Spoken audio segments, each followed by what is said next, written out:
అందరికీ నమస్కారం. It is money time on I dream ఎక్స్క్లూజివ్గా ఈ సిరీస్ ఆల్మోస్ట్ ప్రతి వారం ఒక్కొక్క ఆస్పెక్ట్ ఆఫ్ ఇన్వెస్టింగ్ గురించి మనం మాట్లాడుతూ వచ్చాం. వన్స్ అగైన్ ఇవాళ చాలా క్రూషియల్ ఆస్పెక్ట్ ఏంటంటే రియల్ ఎస్టేట్ అన్నది అనాదిగా ఎప్పుడు కూడా పెద్దవాళ్ళు చెప్పి కూడా రియల్ ఎస్టేట్ ఒక భూమో ఓ సెంటు భూమైనా ఉండాలి మనిషికి, అలాగే ఒక ఇల్లు ఉండడానికి ఉండాలని చెప్పేవారు. కానీ ఇప్పుడు అలా కాదు, సెంటు కాదు ఎకరం భూమైనా ఉండాలి, దాని మీద మనం లాభాలు కూడా ఆర్జించాలని చెప్పి చాలామందికి కోరిక పుడుతోంది. సో భూమి లిమిటెడ్ రిసోర్స్ కాబట్టి న్యాచురల్లీ ఎప్పటికైనా వాల్యూ పెరుగుతుందన్నది ముమ్మాటికి నిజం. మనతో పాటు అనిల్ ఏకేవి అంటే అందరూ గుర్తుపడతారు. ఆయన ఫైనాన్షియల్ అడ్వైజర్గా, అనలిస్ట్గా అండ్ అలాగే ప్రపంచ పోకళ్ళన్నీ కూడా రాజకీయ, ఆర్థిక, సామాజిక అంశాలని విశ్లేషిస్తూ బోల్డ్ అంత ఇన్ఫర్మేషన్ మనకి ఇస్తూ వచ్చారు.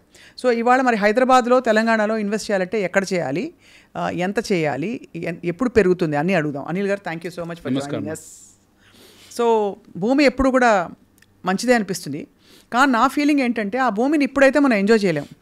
ఎక్కడో 200 కిలోమీటర్లో, 150 కిలోమీటర్ల దూరంలో మనకి ఇంత భూమి ఉంది అని చెప్పి ఉంటే మనకి ఇవాళ ఏంటి తృప్తి? నాకేంటట అంటే ఏం చెప్తారు? తృప్తి అనేదానికి కొలమానం ఏం లేదు మేడం. Right, okay. తృప్తి మీ సాటిస్ఫాక్షన్ మీరు వ్యక్తిగతంగా అనుభవిస్తున్నారా, లేకపోతే మీ కుటుంబం కోసం అనుభవిస్తున్నారా, లేకపోతే వాళ్ళకు ఏదైనా వెల్త్ క్రియేట్ చేస్తున్నారా దాని మీద ఆధారపడి ఉంటుంది. తృప్తి is directly relevant to your mind set. So ఈ నా ఇప్పుడు మీకు ఒక పెద్ద ప్యాలెస్ 100 ఎకరాల ప్యాలెస్లో ఉన్నా మీరు ఉండేది 10x10 గదిలోనే, అంతే కదా. మీరు ఎంత పెద్ద, మీ దగ్గర 1000 ఎకరాలు ఉన్నా, 10,000 ఎకరాలు ఉన్నా, మీరు తినేది ఆ భోజనమే, అదే అనిపిస్తుంది. మీరు తిరిగేది అదే కారులో, అదే సీట్లోనే, మీరు 4 సేఫ్టీ సీట్లోనే ఉంటారు, మీరు అంతకన్నా దాటరు. సో ఇదన్నీ మెంటల్ బ్లాక్స్.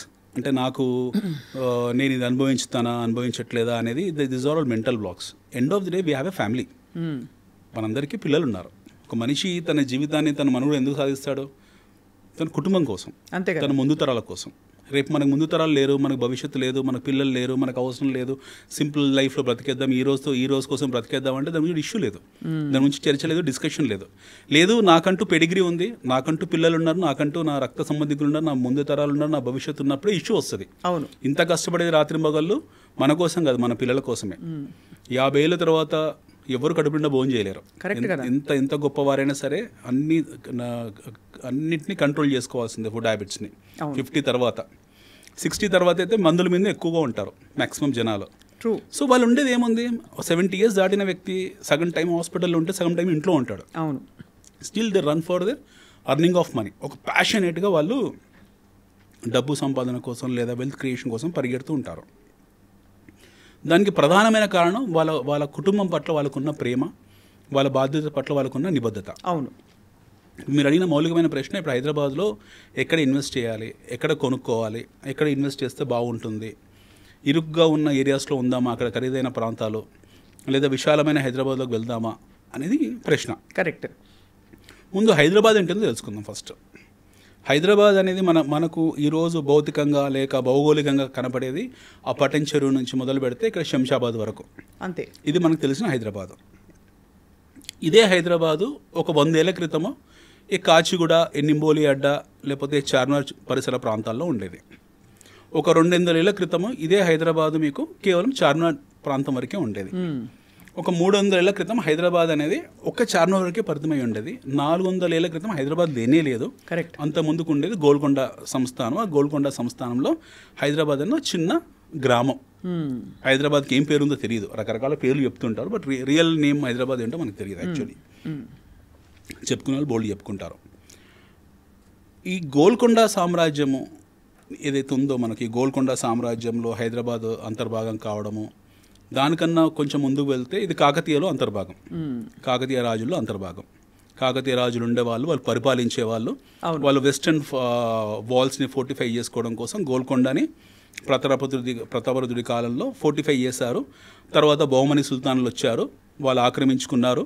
వాళ్ళు ఆక్రమించుకున్న తర్వాత హైదరాబాదు వాళ్ళ చేతుల్లోకి వెళ్ళింది. కులీ కుతుబ్ షా హైదరాబాద్ నగరాన్ని నిర్మించాడు మొదటిసారి. కులీ కుతుబ్ షా మీద వీళ్ళు దండయాత్రలు చేశారు. ఔరంగజేబు, కులీ కుతుబ్ షాలు వెళ్ళిపోయారు. ఔరంగజేబు తరఫున ఉన్న నిజాం రాజులు ఉన్నారు, ఎవరైతే ఉన్నారో ఆజంజాయిలు, ఆ వంశస్థులు 7 రాజులు, వాళ్ళు పోయారు. భారత స్వాతంత్రం వచ్చింది, విలీనము విమోచనం ఏదో జరిగింది. తెలంగాణ ఆంధ్రతో కలిసింది, ఆంధ్ర నుంచి తెలంగాణ వేర్పడింది. హైదరాబాద్ మళ్ళీ ఇండిపెండెంట్ సిటీగా ఉంది.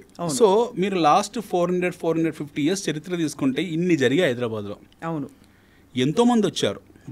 ఫస్ట్ కాకతీయులు వచ్చారు, బహుమని సుల్తాన్లు వచ్చారు, బాదామి చాళుక్యులు వచ్చారు, తూర్పు చాళుక్యులు వచ్చారు, వేంగి చాళుక్యులు వచ్చారు, పశ్చిమ చాళుక్యులు వచ్చారు, వాళ్ళ తర్వాత కులీ కుతుబ్ షాహీలు వచ్చారు, ఆజంజాయిలు వచ్చారు, వాళ్ళ నిజాం రాజు, వాళ్ళ తర్వాత భారత స్వాతంత్రం, తర్వాత వీళ్ళందరూ వెళ్ళిపోవడము, ఆంధ్రాలో విలీనము, అక్కడి నుంచి తెలంగాణ సపరేట్ స్టేట్ కావడము, ఈరోజు తెలంగాణ సపరేట్ స్టేట్ అయిన తర్వాత 3 ఎన్నికలు జరగడం, ఈరోజు హైదరాబాద్ ఈ స్థాయి చూస్తున్నాం. ఇది పెద్ద పరిణామక్రమం ఇది. సో ఈ పరిణామక్రమం కోసం ఎంతోమంది త్యాగాలు చేశారు, ఎంతోమంది కష్టపడ్డారు, ఎంతోమంది ఆలోచనల్ని ఇందులో పెట్టారు, ఒక నగరాన్ని అభివృద్ధి చేశారు. 5 కిలోమీటర్ల రేడియస్లో ఉండే హైదరాబాద్ 5 లక్షలతో ఉండే జనాభా ఈరోజు what we are today but 1.2 crores. అవును, 1,20,00,000 వచ్చింది ఈరోజు. మొత్తం హిస్టరీ మీరు అప్పచెప్పేశారు. ఇదంతా మీరు క్షుణ్ణంగా ఎంత స్టడీ చేసి ఉంటారనిపిస్తుంది. అంటే మీకు బిజినెస్ అనలిటిక్స్ అంటే ఇది కదా, అంతే కదా, డెమోగ్రఫిక్స్ మీద వెళ్తాము. ఇంకా నేను స్టాటిస్టికల్గా వెళ్ళట్లేదు, ఇంకా వెళ్ళుంటే ఇబ్బందికరంగా ఉంటుంది, అన్ని పూర్తి స్థాయి లెక్కలు ఉంటాయి అందులో. But I will tell some statistics. 1990లో 1990లో హైదరాబాద్ జనాభా 40 లక్షలు. ఇదే హైదరాబాద్ జనాభా 1990 నుంచి మనకు ఈ తెలంగాణ ఏర్పడే సమయానికి 80 లక్షలు అయింది.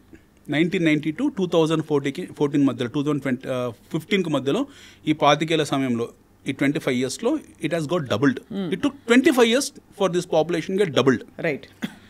80 lakhs నుంచి 1.1 to 1.15 crore రావడానికి, అక్కడి నుంచి ఇంకో 50% అగ్రిగేట్గా పెరగడానికి జస్ట్ టుక్ 10 years. రైట్. అంటే నగరం గత 10 సంవత్సరాలు ఎంత వేగంగా అభివృద్ధి చెందిందో ఆలోచించండి.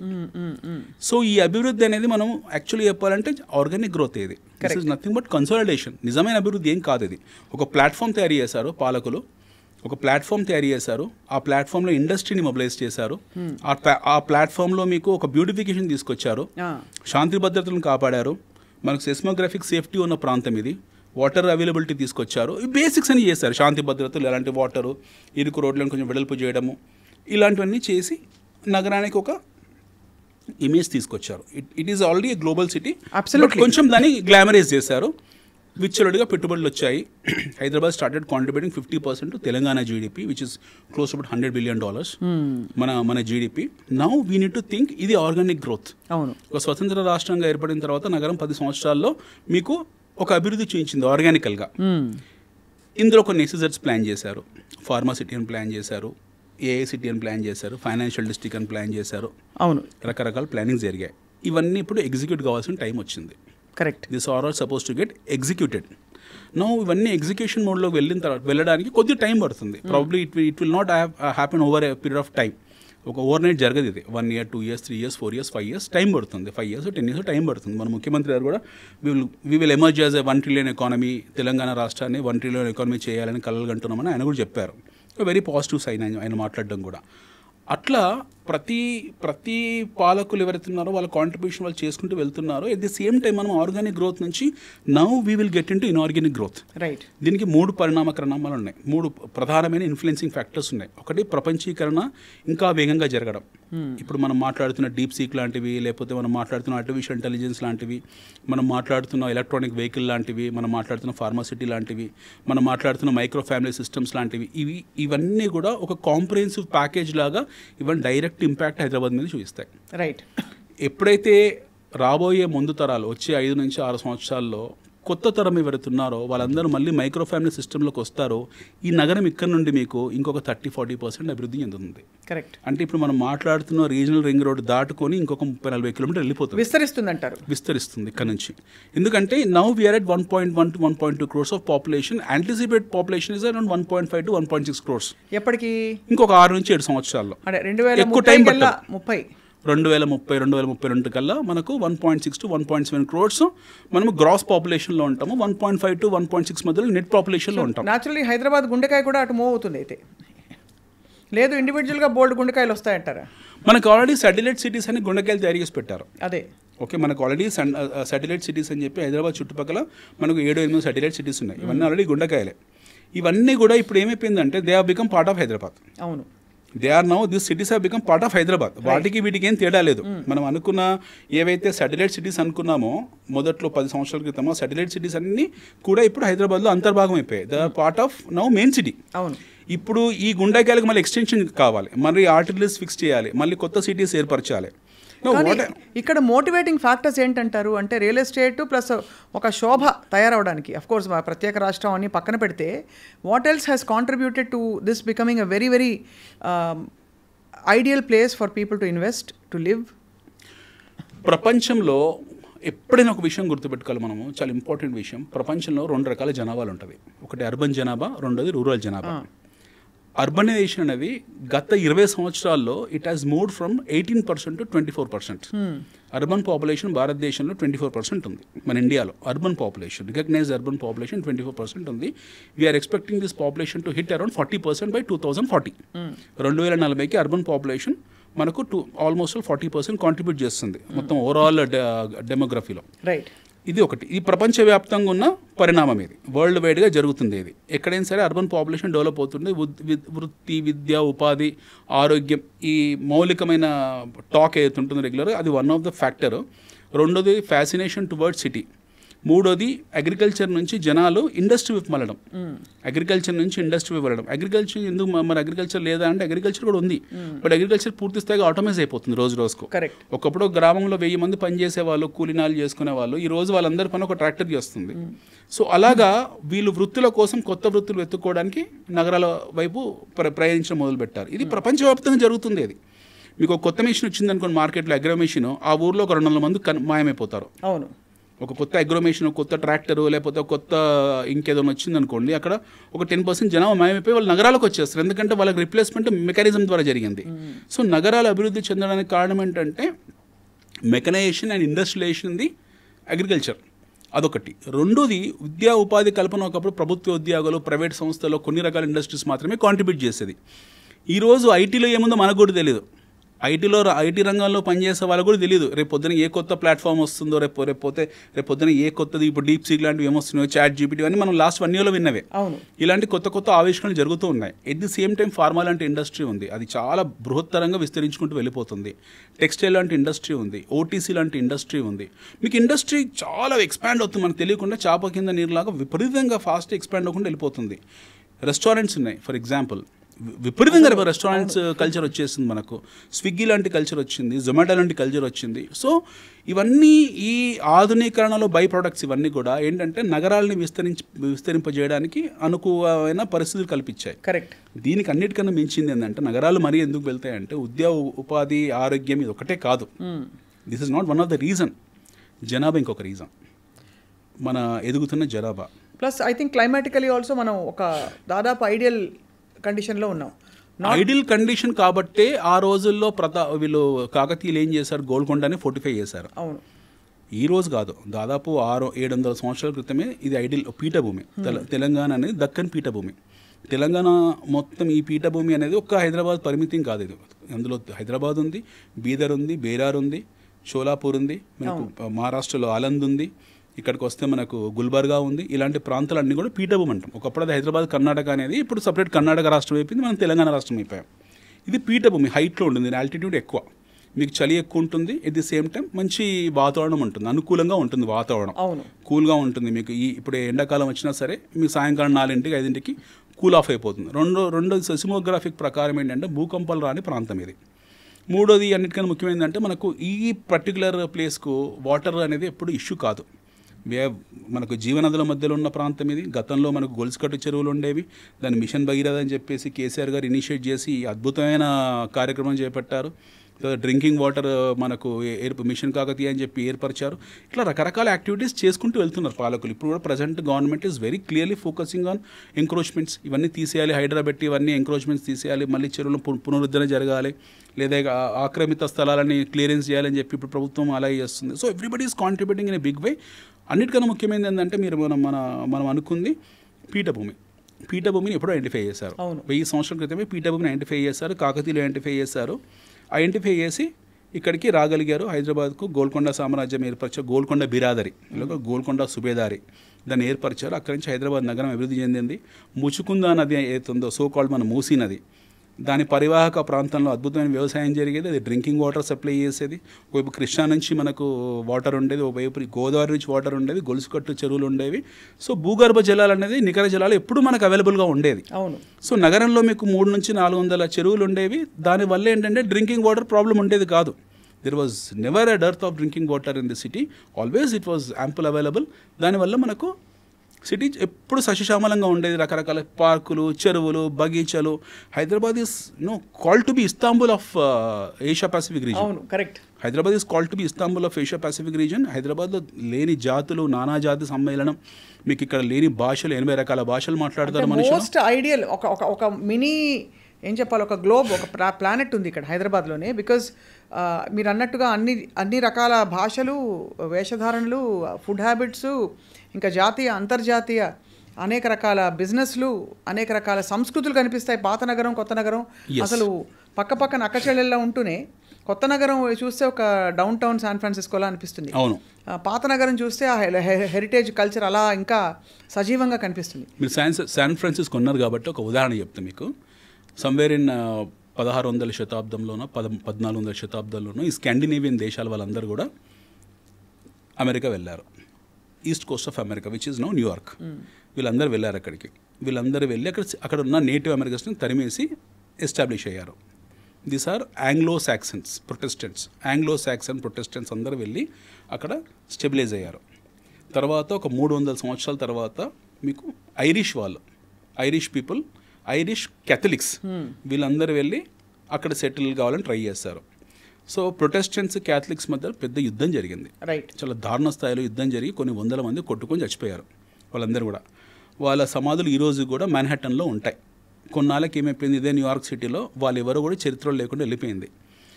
వాళ్ళ సమాధుల మీద మీకు గడ్డి పోచలు మొలిచాయి, తర్వాత చెట్లు వచ్చాయి, చీమలు వచ్చాయి, అవి తరలించారు. తర్వాత వాటి మీద ట్విన్ టవర్స్ కట్టారు. రైట్.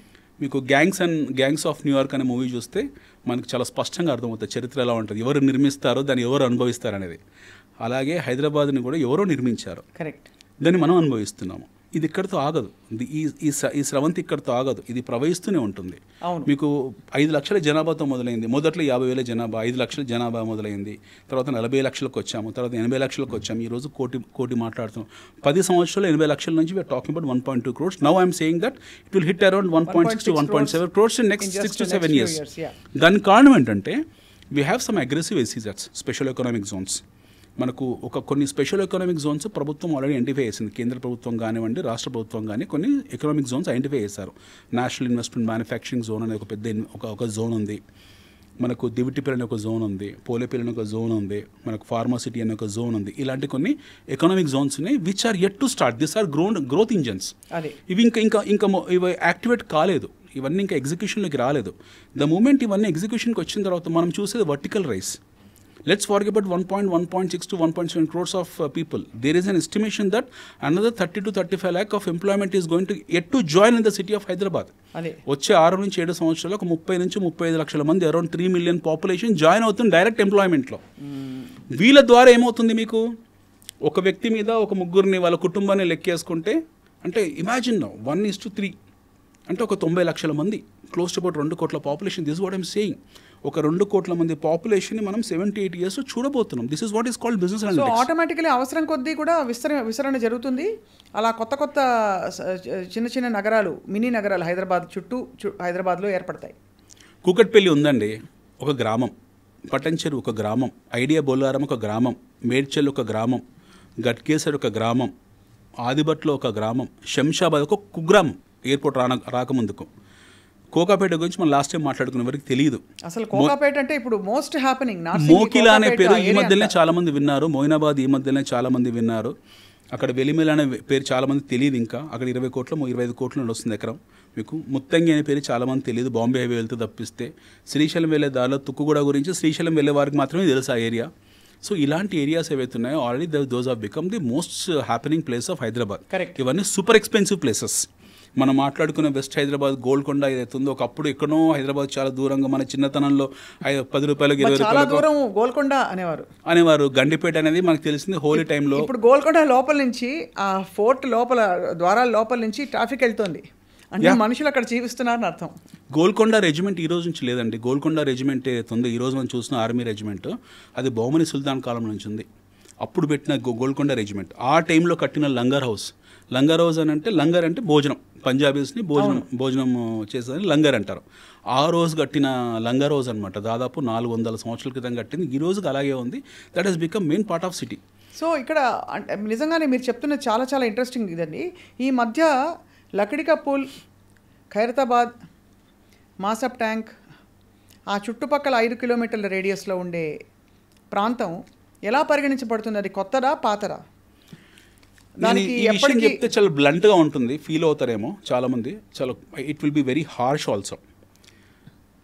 ఇప్పుడు ఆల్మోస్ట్ వాళ్ళు ఇంకొక 10 సంవత్సరాల తర్వాత ఈ స్లమ్ అయినా ఆశ్చర్యపోకూడదు.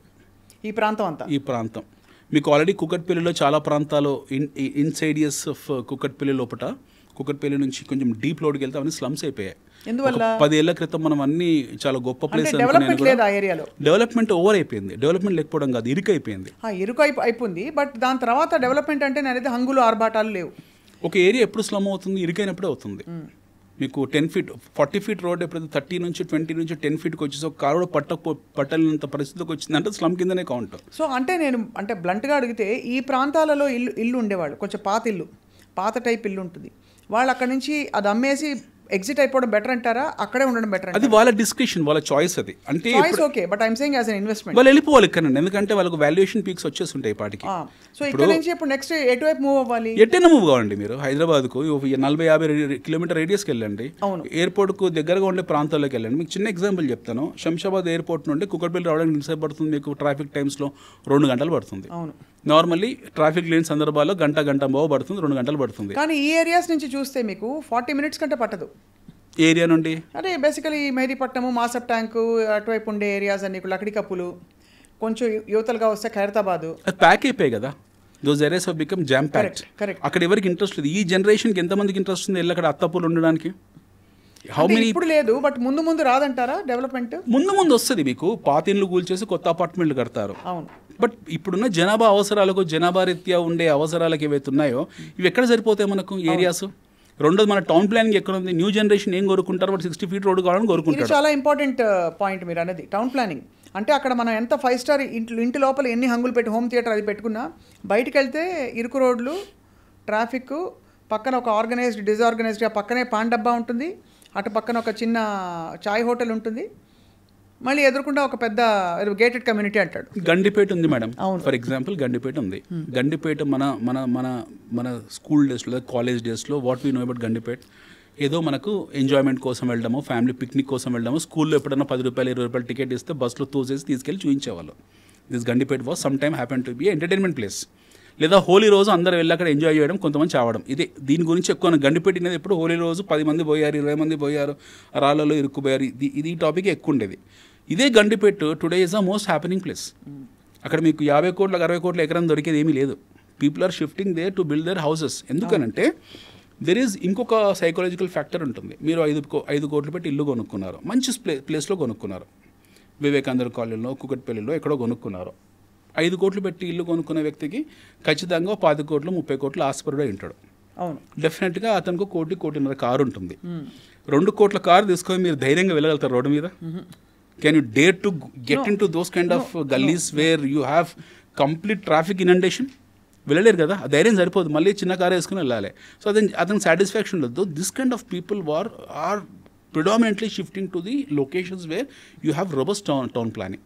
మంచి టౌన్ ప్లానింగ్ ఉండి వెడల్పైన రోడ్లు, మీకు మంచి పరిసరాలు, అండ్ మీ నేబర్హుడ్ బాగుండాలి, కొంచెం సెలబ్రిటీ స్టేటస్ వాళ్ళు కనపడాలి అనుకున్న వాళ్ళందరూ కూడా కొత్త జియోగ్రఫీలోకి, కొత్త పెరిఫెరల్లోకి షిఫ్ట్ అవుతున్నారు. కొంచెం చూడడానికి కూడా అందంగా కూడా ఉంటుంది. మీకు హైదరాబాద్లో 15 కోట్ల విల్లా, 20 కోట్ల విల్లా, 30 కోట్ల విల్లా, 50 కోట్ల విల్లా అంతా ఎక్కడికో దూరంలో వస్తున్నాయి తప్పిస్తే మెయిన్ సిటీలో రావట్లేదు.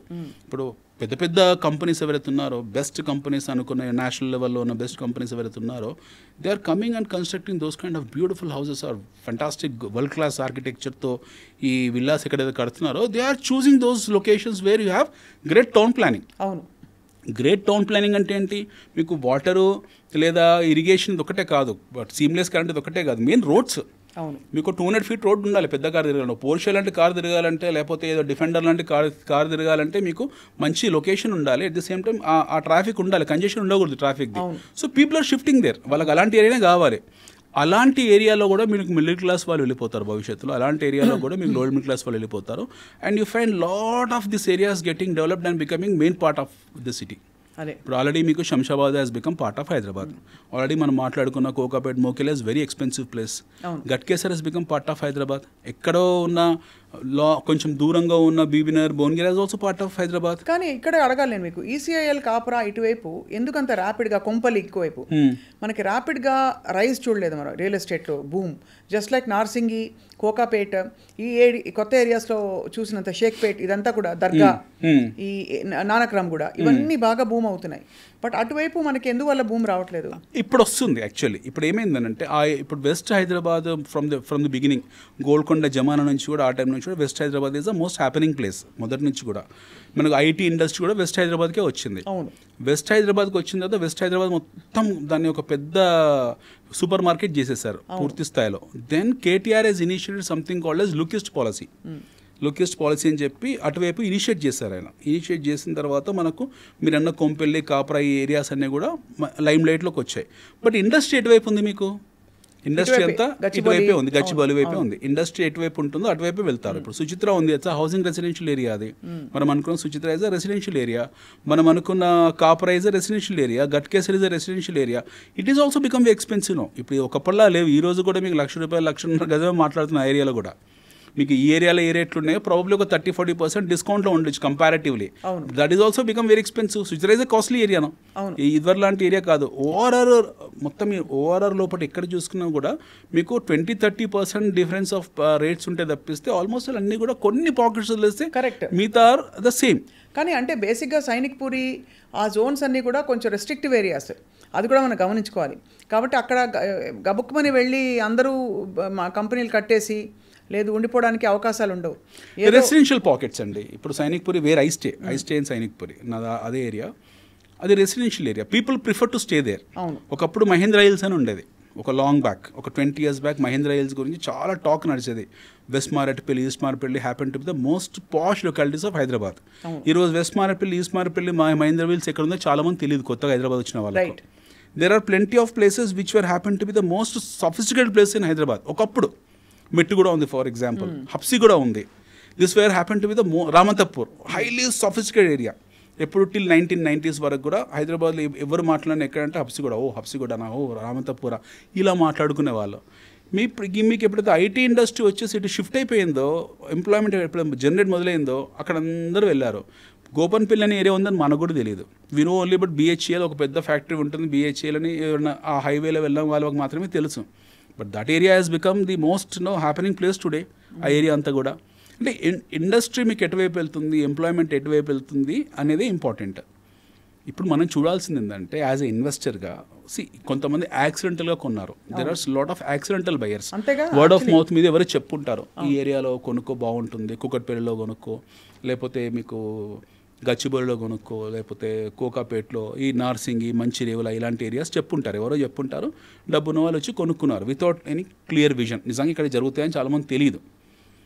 వెళ్ళారు, కొన్నారు, అవన్నీ రేట్స్ బాగా వచ్చి అంత అయిపోయింది. They are lucky people. ఇప్పుడున్న జనరేషన్ చేయాల్సిందంటే మళ్ళీ నెక్స్ట్ కోకాపేట ఏంటి, మళ్ళీ next what is next Gachibowli, what is next Jubilee Hills, what is next Banjara Hills అనేది ఐడెంటిఫై చేయాలి. అది మీరే ఐడెంటిఫై ఓల్డ్ ఉన్నాయి అలాంటివి. There are hundreds of places. దానికి పెద్ద రాకెట్ సైన్స్ అవసరం లేదు. మీకు ఎక్కడ SEZs ఉన్నాయో, special economic zones, financial district happen to be an economic zone. IT SEZ మనం ఉన్న Cyberabad so called cyber towers is an SEZ. ఈ SEZs అన్ని చిన్నవి 500 ఎకరాలు, 600 ఎకరాలు, 1000 ఎకరాలు SEZలో ఇంత మ్యాజిక్ చేయగలిగింది. సో మీరు అనేది ఇన్వెస్ట్మెంట్గా కదా? ఇన్వెస్ట్మెంట్ రెసిడెన్షియల్ కూడా. అంటే ఇన్వెస్ట్మెంట్గా ఎక్కడ కొనాలని అడుగుతున్నారు. ఇన్వెస్ట్మెంట్. ఎందుకంటే ఇప్పుడు నాలాంటి వాళ్ళు ఉన్నారు, నా వర్క్ అంతా సిటీలో ఈ Jubilee hills, Srinagar colony, Banjara hills ఇక్కడే ఉంటాయి ఛానల్స్ అన్నీ కూడా. నేను వెళ్ళి ఇప్పుడు అక్కడెక్కడో 60 kilometers దూరంలో ఉండాలంటే రోజు 1.5 గంటల ప్రయాణం అంటే చాలా స్ట్రెయిన్. నాలాంటి ప్రొఫెషనల్స్ అలాగే ఐటీ ప్రొఫెషనల్స్ ఉంటారు. అందుకే వాళ్ళందరూ ఇక్కడ అందరూ కన్సల్టేట్ అయిపోయారు. ఈ ఏరియాలో కాన్సన్ట్రేట్ కావడానికి కారణం కూడా ఏంటంటే అంతే ఎంప్లాయ్మెంట్ ఇక్కడే ఉందని అనుకునే ఆ ఉద్దేశంలో ఇక్కడ అయిపోయింది. ఎప్పుడు ఇక్కడ ఉంటుంది, శాశ్వతంగా ఏముంటుంది కదా. ఒకప్పుడు కొలబా ఉండేది బొంబాయిలో. అవును, బాంబే ఈజ్ కొలబా సెంట్రిక్. అక్కడ నుంచి మెల్లే జుహూకి వచ్చింది, అక్కడ నుంచి BKC వచ్చింది, అన్నీ పోయాయి. ఇప్పుడు నవీ ముంబైకి వెళ్ళిపోయింది. ఒకప్పుడు ఢిల్లీ ఉండేది, అశోక్ విహార్ చుట్టుపక్కల ఉండేది. అక్కడ నుంచి గురుగాం ఏర్పడింది. అక్కడ నుంచి north capital, national capital region అని చెప్పేశారు. గాజియాబాద్ దాటింది, మీకు మొహాలి వరకు వెళ్ళిపోయింది. పంజాబ్లో 4-5 రాష్ట్రాలు కలిసి ఈరోజు ఢిల్లీ అయింది. Hyderabad is a starting city. ఇంకొకటి ఏంటంటే we have to look at even the జనాభా నిష్పత్తిని కూడా చూసుకోవాలి, డెన్సిటీ ఆఫ్ పాపులేషన్ కూడా చూసుకోవాలి, జనసాంద్రత. మన జనసాంద్రత ఎంత హైదరాబాద్ది 18,500 చేంజ్ పర్ స్క్వేర్ కిలోమీటర్. ఇక్కడ జనసాంద్రత మన హైదరాబాద్ది 18,000 మంది పర్ కిలోమీటర్. బెంగళూరు ఎంత 9,000 మంది. Despite Bengaluru has been expanded, it is 9,000 only. ఇప్పుడు అంటారు చాలా మంది ఇక్కడ జామ్ ప్యాక్స్ అవుతున్నాయి కదా అవుతున్నాయి అని. అదే టౌన్ ప్లానింగ్ ఇష్యూ. ఫ్లైఓవర్లు వేసుకుంటే సమస్యలు ఉండవు. మనకు కూడా హైదరాబాద్లో అలాంటి ఇష్యూస్ ఉండవు. మన వాళ్ళు బాగా అద్భుతంగా ఫ్లైఓవర్స్ వేశారు, చాలా మటుకు అడ్రస్ చేశారు. బెంగళూరులో కొన్ని ఏరియాస్ ఎస్పెషల్లీ ఎలక్ట్రానిక్ సిటీ లాంటి ఏరియాస్లో ఇంకా అడ్రస్ జరగలేదు. సో కొన్ని ఏరియాస్ జామ్ ప్యాక్ అయింది. But when you comparatively net to net with city compare చేస్తే అది 9,000 people per square kilometre, Hyderabad 18,000 people per square kilometre, Delhi వచ్చి 12,000 people per square kilometre, and Kolkata happened to be 30,000 people per square kilometer. Bombay is 20,000 people per square kilometer. Chennai is also almost 20,000 per square. Bombay is 28,000, Chennai is 22,000. So జనసాంద్రత దృష్టిలో పెట్టుకుంటే మనం ఇంకా కొంచెం అక్కడికి చేరుకోలేదు. మెట్రోస్తో 8,000 రావాలి. ఒక ideal metropolitan city ఎప్పుడు కూడా 8,000 మందికి దాటకూడదు. The quality of ideal metropolitan city happen to be 8,000 people per square kilometer, which Bengaluru has already achieved. Hyderabad has not achieved. Hyderabad has to achieve that 8,000 figure. మనం 8,000 ఫిగర్ అచీవ్ అవుతేనే హైదరాబాద్ ఒక global international city లేదా మనం ఒక అద్భుతమైన metropolitan అని చెప్పుకోగలుగుతాము. దానికి బహుశా విస్తరణ జరగాలి. విస్తరణ అదే వచ్చిన పాయింట్. ఎప్పుడైతే మనం విస్తరణ 8,000 9,000 తీసుకొస్తామో ఇక్కడ నుండి సిటీ ఇంకొక 60-70 కిలోమీటర్ కొట్టుకొని వెళ్ళిపోతుంది ముందు. This city will move almost another 50-60 kilometers. ఇప్పుడు మనం అనుకున్న సాటిలైట్ సిటీస్ ఏవైతే ఉన్నాయో those all will become part of Hyderabad, like another next door colony లాగా అయిపోతాయి. This city will go beyond anybody's imagination. There are only 2 parameters. ఒకటి జనసాంద్రతను తగ్గించుకోవడము, ఇప్పుడున్న 18,000ని once we bring back to 8,000 9,000 range. రెండోది వచ్చేసి మన దగ్గర ఉన్న SEZs ఏవైతే ఉన్నాయో, స్పెషల్ ఎకనామిక్ జోన్స్ ఏవైతే ఉన్నాయో వాటిని ఎగ్జిక్యూట్ చేయడం. ఈ రెండు చేస్తే city will take a vertical take off. This will have a vertical take off where you will have another 50-60-70 lakhs people getting added next 7 to 8 years. And we are at 98th rank today. Imagine the day this per capita income raises another $500 when you have this 8,000 people per square kilometer. అది ఎట్లా జరుగుతుంది? We'll be around 70-75 ర్యాంక్లోకి వెళ్ళిపోతాం మనం. ప్రపంచంలోనే 75-76 నగరాలకు వెళ్ళిందంటే మామూలు విషయం కాదు. And this is bound to happen. ఇది జరుగుతుంది. అంతేగా 10 ఏళ్లలో మనం చూసాము, ఒక అభివృద్ధిని చూసాం. గత 10 సంవత్సరాలు అభివృద్ధి చూసాము. మనం ఎప్పుడైనా అనుకున్నామండి హైదరాబాద్లో had any time thought that we have something, ఒక శాన్ ఫ్రాన్సిస్కో గోల్డెన్ గేట్ లాంటిది, ఒక మనకంటూ ఒక బ్రిడ్జ్ కేబుల్ బ్రిడ్జ్ ఉంటుంది మనం ఊహించామా? ఒక కేబుల్ బ్రిడ్జ్ వచ్చాక I'll tell you the story, the funniest part of that story. ఒక కేబుల్ బ్రిడ్జ్ వచ్చాక మీ ట్రావెల్ టైం ఒక 2 నిమిషాలు తగ్గింది. అది పక్కన పెట్టండి, బట్ ల్యాండ్ రేట్స్ ఆల్మోస్ట్ ఎక్స్పోనెన్షియల్గా 100% జంప్ వచ్చింది ఇటువైపు అటువైపు. అది చాలా రిమార్కబుల్ విజన్. అది vision to be able to build that bridge. ఇదివరకు ఇక్కడ నుంచి అక్కడ ట్రాఫిక్ లో అసలు గంటలు కూరుకుపోయిన పరిస్థితులు ఉన్నాయి కదా. ఇప్పుడు జుయ్యర్ వెళ్ళిపోవచ్చు. మీకు ఎస్పెషల్లీ మీరు అటు చూడండి, టీ హబ్ ఏరియా చూడండి, ఐకియా ఏరియా చూడండి. ఇఫ్ కళ్ళలు గంటలు గట్టి తీసుకొచ్చి ఏదైనా బాబు అంటే దుబాయ్ అయినా ఆశ్చర్యపోకూడదు. And people say that this is Dubai అని చెప్పి. Absolutely correct. So there are plane. Meenakshi area చూడండి ఎలా ఉంటుందో. Look at the new Hyderabad. నిన్న మేము కోకాపేట్లో ఉన్నాము. The new high rises are coming up. In last 7-8 months లో వస్తున్న high rises. People are talking 50 floor 60 floor common అయిపోయింది. ఇప్పుడు 70 80 90 ఫ్లోర్స్ మాట్లాడుతున్నారు. సో ఇది స్థలం లేకపోవడం వల్ల కదా సమస్య. టౌన్ ప్లానింగ్ ఎప్పుడైతే ఎక్స్టెన్షన్ అయిపోయి ఎక్స్పాండ్ అయిపోయి ఎప్పుడైతే వెళ్ళిపోతుందో ముందుకు విల్ సీ ఎక్స్పోనెన్షియల్ గ్రోత్. నవీ ముంబై ఇలాగే ప్లాన్ చేశారు. బాంబేని ఎంతసేపు ఇలా ఉంచుతాం మనం, ధారావి వరకు పరిమితం చేస్తాం, లెట్ us గో ఫార్వర్డ్ అని చెప్పేసి వాళ్ళు సీలింగ్ పెట్టుకొని అటు నవీ ముంబై వెళ్ళిపోయారు. అది లోనావాలా వెళ్ళిపోయింది బాంబే ఈరోజు. చెప్పండి. అంటే ఇక్కడ ఒక క్వశ్చన్ అడగాలి. గత సంవత్సర కాలంలో రియల్ ఎస్టేట్ ప్రైసెస్ కొద్దిగా స్టెబిలైజ్ అయ్యాయని అన్నాను, బికాస్ బాగా అప్వర్డ్ రైజ్లో ఉన్నవి ఇప్పుడు ఒక ప్లాటోకి వచ్చినట్టు అనిపిస్తుంది. It's just a perception. Are we right when you say that? No, you are right. It is not perception, it is reality. ఏమైందంటే there are multiple factors which are involved in real estate. Real estate 2 రకాలుగా ఉంటుంది. Real ఎస్టేట్లో involve అయిన వాళ్ళు, ఒకటి organized people who has got some scientific analysis. There are unorganized people who doesn't have any scientific analysis, who go on gut feeling. ఈ gut ఫీలింగ్తో వచ్చిన వాళ్ళందరూ ఎవరైతే ఉన్నారో 5 కోట్లు 10 కోట్లు 20 కోట్లు 30 కోట్లు వడ్డీలకు తీసుకొచ్చేసి వాడికి అవగాహన లేకుండా తెలిసి తెలియక విపరీతం ఎక్కడ పడితే అక్కడ స్టార్ట్ చేసుకుంటూ వెళ్ళిపోయారు. ఇన్వెంటరీ పెంచేశారు. They increase inventory. Demand supply ఈక్విలిబ్రియంలో ఇన్వెంటరీని పెంచారు. ఈ ఎప్పుడైతే ఇన్వెంటరీ పెరిగిపోయిందో ఇన్వెంటరీ ఎగ్జాస్ట్ కావాలి. సో మనకున్న జనాభా అవసరాలకు మనకి ఇన్వెంటరీకి మధ్యలో చాలా పెద్ద డిస్పారిటీ ఉంది. ఇన్వెంటరీ పెరిగింది. ఇన్వెంటరీ నెక్స్ట్ 1-2 ఇయర్స్లో ఎప్పుడైతే ఇన్వెంటరీ తగ్గుతుందో ఆటోమేటిక్గా మరి కొత్త డిమాండ్ పెరుగుతుంది. మీకు కొత్త డిమాండ్ మళ్ళీ ఎన్హాన్స్ అవుతుంది, కొత్త డిమాండ్ ఏర్పడుతుంది. అప్పుడు మళ్ళీ మీకు మళ్ళీ వర్టికల్ టేక్ ఆఫ్ ఉంటుంది. This is precisely called as consolidation.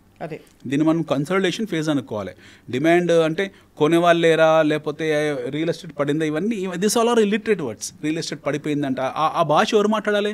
చదువు రాని వాడు మాట్లాడాలి. రియల్ ఎస్టేట్ ఎందుకు పడుతుంది? రియల్ ఎస్టేట్ పడదు. రియల్ ఎస్టేట్ కన్సాలిడేట్ అవుతుంది. ప్రైసెస్ పడవు, ప్రైసెస్ స్టెబిలైజ్ అవుతాయి. This are the language somebody has to speak from economic sense. మీరు పెద్ద బిల్డర్స్ చూడండి, you take big time people, professionals చూడండి, వాళ్ళు ఇలాంటి భాష మాట్లాడరు. రియల్ ఎస్టేట్ పడిందంట ఇవాళ ఎవరు మాట్లాడతారంటే చదువురాని నిశానగాళ్ళు మాట్లాడతారు ఈ భాష.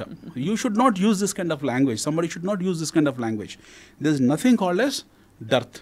ఇక్కడ ఉంది డిమాండ్ సప్లై ఈక్వేషన్లో మనకు ఇన్వెంటరీ మొబిలైజ్ అయింది. అది తెలియని వాళ్ళ వల్ల మొబిలైజ్ అయింది. ఆర్గనైజ్ కంపెనీస్ ఇన్వెంటరీ మొబిలైజ్ చేయలేదు. వాళ్ళు క్యాష్ రిచ్గా ఉంటారు, వాళ్ళు అన్నీ చూసుకుంటారు. They have their balance sheets properly maintain. వాళ్ళ డిమాండ్ సప్లైలో వాళ్ళ అనలిటిక్స్ పర్ఫెక్ట్గా చేసుకుంటారు, వాళ్ళు కరెక్ట్గా వెళ్తారు. సమస్య ఎవరికి వస్తుందనంటే ఎల్లయ్య మల్లయ్య పుల్లయ్య, వాడికి తెలియదు. వాడు వైట్ అండ్ వైట్ ఖద్దర్లో వస్తాడు, వాడికి ఒక ఎండివర్ కారు ఉంటుంది, వాడు టక్కున వస్తాడు, 2 కోట్లు తెస్తాడు, 3 కోట్లు అప్పు తెచ్చేస్తాడు, వడ్డీలో పెడతాడు, హైదరాబాద్ రియల్ ఎస్టేట్ పడిపోయిందంటే అంటాడు. అంటే అది ఒక పర్సెప్షన్ వచ్చింది, అంటే ఇలాంటి ఒక పర్సెప్షన్ వచ్చింది. బట్ మీరు అన్నట్టుగా స్టెబిలైజ్ అయ్యాయి ప్రైసెస్.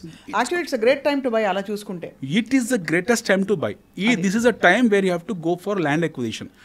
500 సంవత్సరాల చరిత్ర ఉన్న నగరంలో, ఇందాక మనం మాట్లాడుకున్న న్యూయార్క్ సిటీ గురించి, 300 సంవత్సరాల క్రితం న్యూయార్క్ నగరంలో ఎంతమంది కొట్టుకున్నారు, ఇందాక మనం ఐరిష్ వాళ్ళు కొట్టారు, అటు ప్రొటెస్టెంట్స్, క్యాథలిక్స్ అందరూ కొట్టుకున్న తర్వాత వాళ్ళ సమాధుల మీద ట్విన్ టవర్స్ వచ్చాయి. ఇదే హైదరాబాద్ కోసం చాలా బహుమనుల సుల్తాన్లు, కాకతీయులు, ఒకవైపు ఆజంజాయిలు యుద్ధాలు చేశారు, ఔరంగజేబ్ దండయాత్ర చేశారు. వీళ్ళందరూ చరిత్రలో కనుమరుగైపోయారు. పుస్తకాలు చదువుకోవాలి. బట్ నగరం అలాగే ఉంది కదా, ప్రతి ఒక్కరు కాంట్రిబ్యూట్ చేసి మీరు ఉంటారు, నేను ఉంటాను, ఈ రోజు ఉంటాం, రేపు పొద్దున బహుశా 50,000 నేను పోతాను, ఇంకో 100,000 మీరు ఉంటారు అనుకుందాం. ఫర్ ఎగ్జాంపుల్ 100 years తో స్వప్నగారు ఇలాగే ఉంటారు. తర్వాత imagine me pedigree, they have to continue, right? అవును. ఈ నగరం ఇక్కడితో ఆగిపోదు కదా. 500 years చరిత్ర ఉన్న నగరం ఇక్కడితో ఆగిపోదు కదా. ఈ నగరం ఇంకొక 500 ఏళ్ళు ఉంటుంది, 50,000 ఏళ్ళు ఉంటుంది, 1,00,000 ఏళ్ళు ఉంటుంది, భూమి ఎంతకాలం ఉంటుంది. అండ్ ఇంకో ఫన్నీయెస్ట్ పార్ట్ మీకు చెప్తాను. హైదరాబాద్ సమాంతరంగా ఉన్న నగరాలు, దీనికి సమాంతరంగా ఉన్న నగరాలు, ఇందాక కుతుబ్ షాహీ గురించి మాట్లాడాను. కుతుబ్ షాహీ కొడుకు ఆయన ఉండే జంషెద్ అని చెప్పి, ఆయన వెళ్ళి హంపి రాజ్యంలో తలదాచుకున్నాడు రాయలవారి దగ్గర. హంపి మీద చాలా దాడులు జరిగాయి. బహుమని సుల్తాను, అహ్మద్ నగర్ సుల్తాను, వీళ్ళందరూ కొట్టుకున్నారు, బాగా యుద్ధాలు జరిగాయి. ఈరోజు హంపి చరిత్రలో లేదు ఎక్కడ కూడా. It is a ghost city. Bijapur Bahmani సుల్తాన్లో, it is a small town. Bidar small town. Ahmednagar probably కొంచెం ఒక లెవెల్లో ఉంది. గుల్బర్గా ఇప్పుడిప్పుడు మళ్ళీ లైమ్ లైట్లోకి వస్తుంది. రాయచూరు ఒకప్పుడు పెద్ద నగరం, అది లేదు. విజయనగర సామ్రాజ్యం పక్కన పెడితే గజపతి నగర్, అక్కడ విజయనగరం, ఆ ఉత్తరాంధ్రలో ఉన్న విజయనగరం ఒకప్పుడు పెద్ద రాజ్యం, అది గజపతి రాజులది. అది ఎక్కడ చిన్న ఊరు అయిపోయింది, అది స్మాల్ టౌన్. ఫైన్. ఇలాంటి లేపాక్షి ఒకప్పుడు పెద్ద నగరం. హైదరాబాద్ పక్కన ఇదే తూర్పు చాళుక్యులు, ఇదే బాదామి చాళుక్యులకు ఒక హెడ్ క్వార్టర్ ఉండేది, వాళ్ళకు ఒక క్యాపిటల్ సిటీ ఉండేది. దాని పేరు ఇంద్రపాల నగరం. అది ఎక్కడంటే మనకు తుమ్మలగూడెం అని ఇప్పుడు ప్రజెంట్ ఊరు, మన భువనగిరి దాటిన తర్వాత వలిగొండ మధ్యలో ఊరు ఉంటుంది, తుమ్మలగూడెం అని. దాని పేరు ఇంద్రపాల నగరం. ఒకప్పుడు that happen to be the capital city of Chalukyas. దాని గురించి ఎవరికి తెలియదు చూడండి. But where as Hyderabad is established. అంటే this city has withstand thriving city. Yeah, it's a growing city, it's a thriving city. It will only expand further. Yes. So ఇప్పుడు ప్రాక్టికాలిటీస్కి వస్తే అనిల్ గారు, చాలా హైదరాబాద్, నేను పక్కా హైదరాబాద్ ఇక్కడ పుట్టి పెరిగాను కాబట్టి I really feel passionate about this city. రాబోయే రోజుల్లో ఈ విస్తరణ జరుగుతోందని చెప్పారు. ఎవరైనా ఇన్వెస్ట్ చేయాలనుకుంటే ఎలా చేయాలి, ఎలా అసలు రిసెర్చ్ చేయాలి? రీసెర్చ్ ఏంటంటే మీరు ఫస్ట్ చూసుకోండి ఎకనామిక్ జోన్స్ ఎక్కడ ఉన్నాయో. ఎకనామిక్ జోన్స్ ఎక్కడ ఉన్నాయో చూసుకోండి. ఇప్పుడున్న కండిషన్లో మీరే చెప్పండి మాకు. ఉన్నాయి ఎకనామిక్ జోన్స్. మీకు బెంగళూరు హైవే అంతా ఎకనామిక్ జోనే. బెంగళూరు హైవే రూట్లో ఉన్న ల్యాండ్స్ అన్ని కూడా ఎదుగుతాయి. బెంగళూరు హైవే అంతా ఎకనామిక్ జోనే. ఇటు శ్రీశైలం హైవే అంతా ఎకనామిక్ జోనే. ఇటు బాంబే హైవే మీద చాలా ఇప్పుడు ఐఐటి లాంటివి ఇలాంటివి చాలా వచ్చాయి. This all happen to be an economic zone. ఇవన్నీ గ్రోత్ ఇంజన్స్ ఇవన్నీ కూడా. Look at this kind of locations. ఈ లొకేషన్స్ ఫస్ట్ ఐడెంటిఫై చేయండి. సపోజ్ ఒక ఫర్ ఎగ్జాంపుల్ మీకు ఒక ఈవీ కంపెనీ రాబోతుంది, ఒక ఎలక్ట్రానిక్ వెహికల్ కంపెనీ రాబోతుంది, ఒక ఫార్మా కంపెనీ రాబోతుంది. ఎంతమంది ఉంటారు అందులో ఉద్యోగులు? ఒక ఇండస్ట్రీ మీద డైరెక్ట్లీ ఆర్ ఇండైరెక్ట్లీ డిపెండెన్స్ 1,00,000 మంది ఉంటారు. అందులో ఆ ఏరియాలో ఉండేవాళ్ళు, అక్కడ రెజిమెంట్ అయ్యేవాళ్ళు కనీసం 40,000-50,000 మంది ఉంటారు. అంటే ఒక చిన్న సంస్థానం తయారు చేస్తున్నారు. ఒక ఎమ్మెల్యేని వాళ్ళ భవిష్యత్తుని నిర్ణయించే వాళ్ళు తయారవుతున్నారు అక్కడ.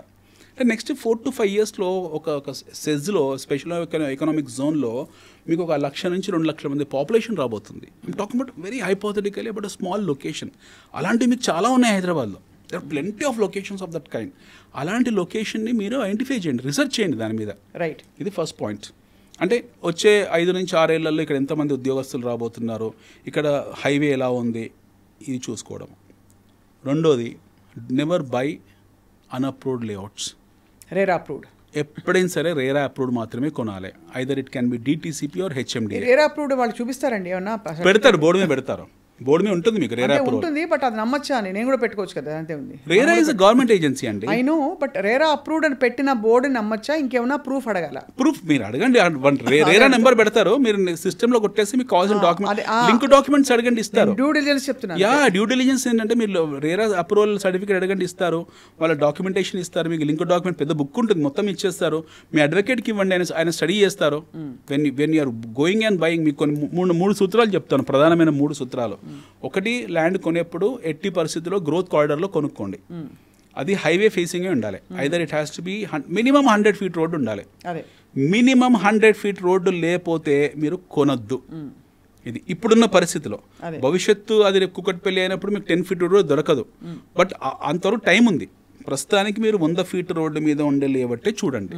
ఒకటి, అలాంటివి చాలా ఉన్నాయి.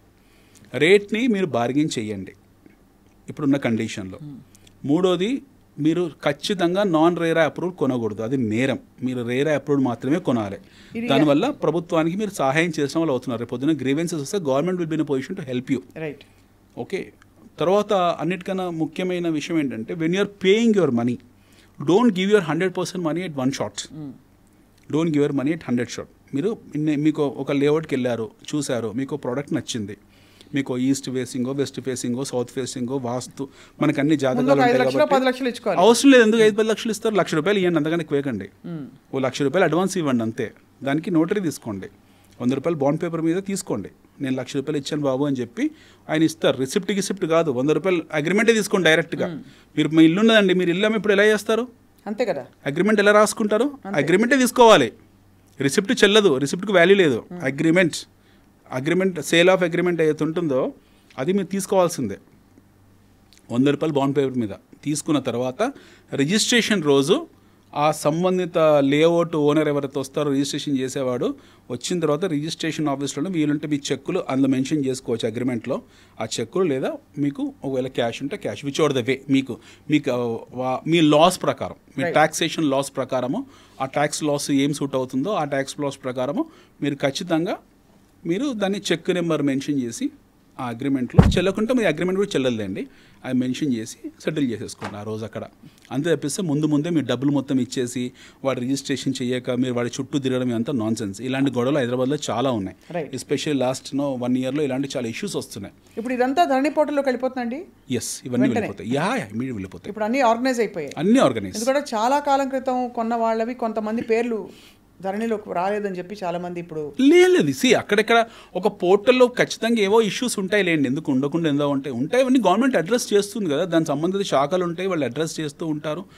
మన వరకు ఇష్యూ వస్తే మనం చెప్పలేము, మన వ్యక్తిగతంగా రావాలి. ఇప్పుడు వీళ్ళు చెప్పిన గ్రేప్ పైన వాళ్ళు అన్నారు వీళ్ళు అన్నారు కాదు కదా.